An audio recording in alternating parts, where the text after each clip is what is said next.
Welcome to KetoMealsAndRecipes.com.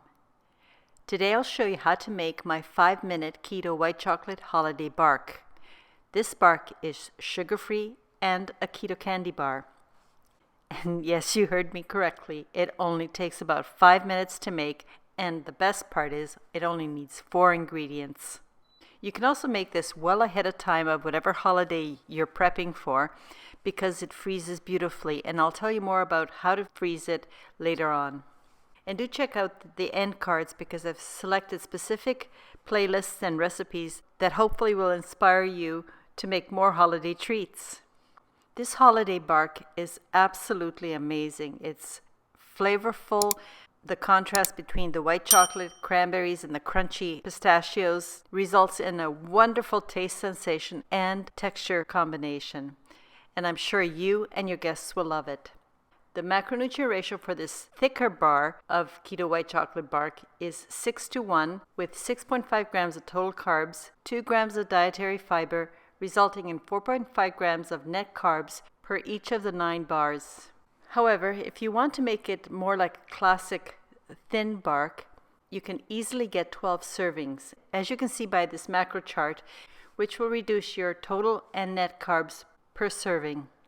Here are the 4 ingredients you will need for this recipe: keto white chocolate, unsalted butter, unsweetened dehydrated cranberries, and chopped dry roasted pistachios. If you're wondering what kind of white chocolate I'm using, it's my own DIY white chocolate recipe. This white chocolate recipe is part of my 2020 Skellington white chocolate fudge video, and the link to that video is in the description box. And the sugar-free white chocolate is truly keto because I use real cacao butter and monk fruit sweetener. This keto white chocolate is also very easy to make, and once you've prepared it, all you have to do is pour it into whatever silicone mold you want to use. However, if you don't have the time or don't want to make your own white chocolate, there are a few brands of so-called keto white chocolate that are available on the internet. I will provide the 2 most common ones in the description box below, but do look up the ingredients before you buy the keto chocolate because it may or may not suit you. So the first step will be to make the thicker bars, and then after that I will show you a slightly different technique to make the thinner, more traditional keto bark.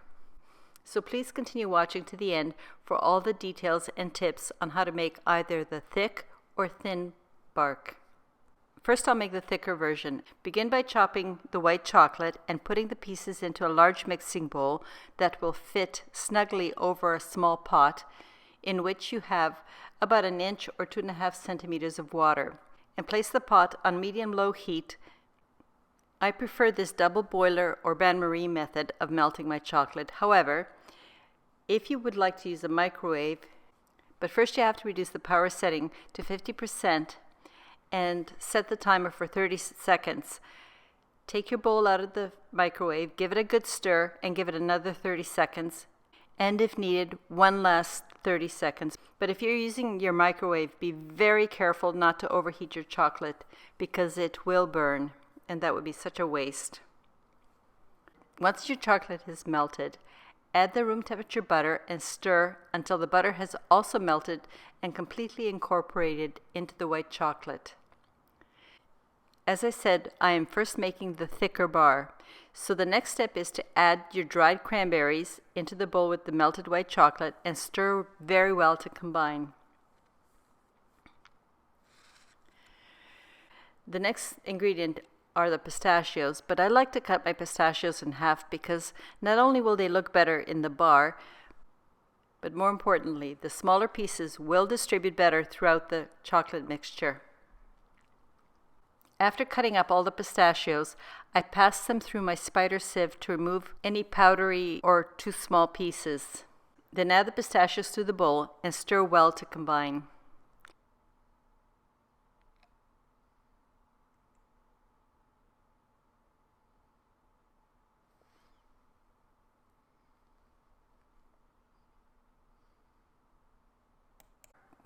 Pour the white chocolate mixture into a parchment-lined bread pan Using an offset spatula, spread and level the surface of the white chocolate mixture. You want a nice even thickness. I'd like to share a little tip with you. I would like to suggest you leave a bit of extra parchment at each end. That will make it easier to get a hold of the parchment and to take out the finished block from the pan. Place your pan into the refrigerator for about an hour or so to allow the chocolate to harden.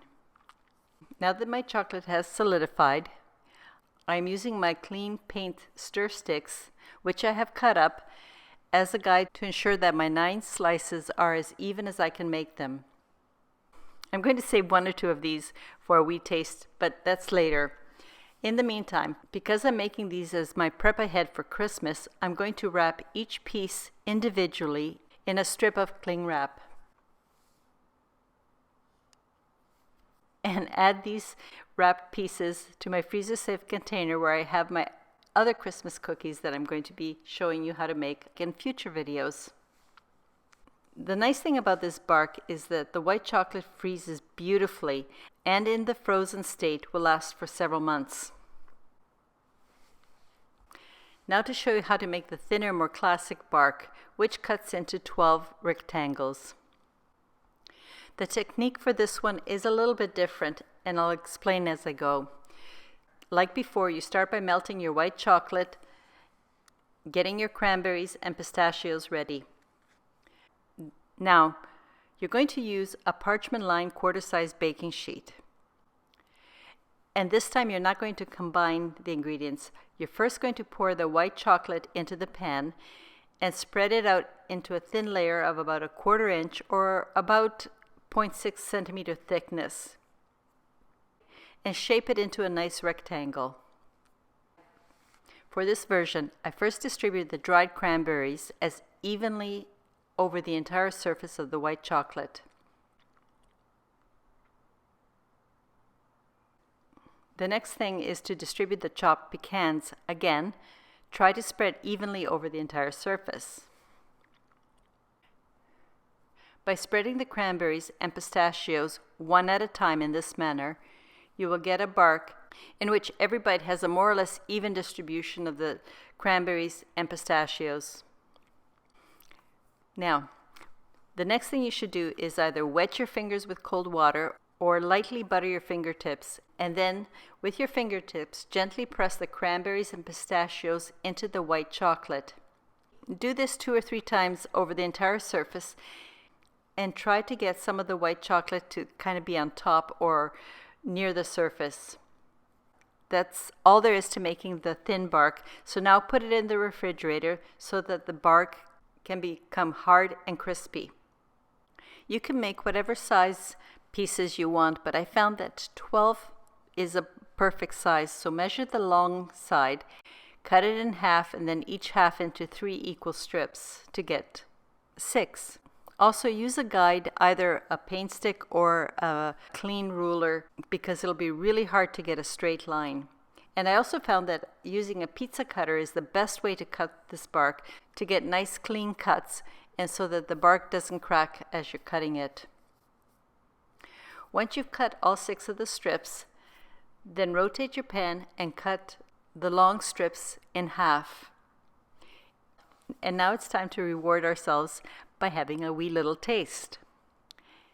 These bars are very tasty, but very rich. So you may want to make them a little bit smaller and even get 18 pieces out, but that's up to you. However many pieces you decide to make your bark, wrap them up individually like you did your fatter bars and store them in a freezer-safe container. Since it's a little over 5 weeks before Christmas when I'm making this video, making prep ahead Christmas treats will greatly reduce my overall work that I'm going to need to do. It's always so nice to have lots of amazing holiday treats already pre-made whenever you have guests or family over during the holidays. Thank you very much for watching my video. I hope that you found this recipe video both useful and instructive. And please leave your comment or thoughts in the description box. And please check out the end links for more holiday treat ideas. Until next time, have a very happy and healthy day. Cheers!